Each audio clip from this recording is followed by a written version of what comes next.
Om Sai Ram Baba. Hi everyone, welcome to another mini blog.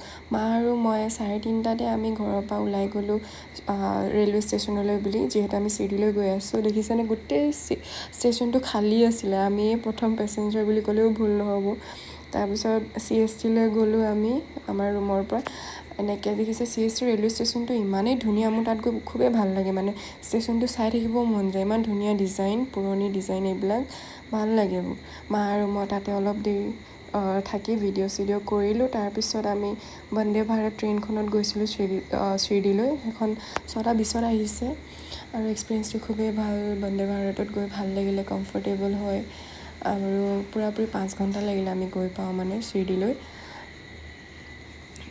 আৰু তাৰপিছত তাৰ ভিউবোৰ চাব, গোটেই ৰাস্তা মানে ভিউটো এনেকুৱা ধুনীয়া, নেচাৰৰ গোটেই মাজে মাজে আমি গৈ আছোঁ আৰু গ্ৰীনাৰী মাজে মাজে মানে নিজে চাই যোনটো ৰিলেক্সেশ্যন ফিল কৰিলোঁ, খুবেই ভাল লাগিল।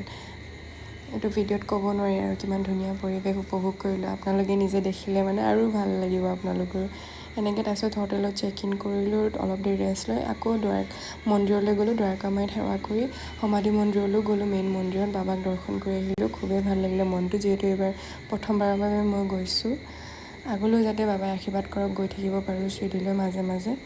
তাৰপিছত ৰাতি আকৌ আমি গধূলি টাইমত ওলাই আহিলোঁ দ্বাৰকামাইত। আমি 10টামানত গৈ ৰাতি প্ৰায় 1টামান বজাত ৰুমলৈ উভতি আহিলোঁ। তাতে বহি ইমান যে মনটো শান্তি লাগিলে। নেক্সট ডে আকৌ মায়ে নাৰিকল লৈ বাবাৰ তাত আগবঢ়ালে, যিহেতু আমি এদিনৰ বাবেই গৈছিলোঁ আৰু।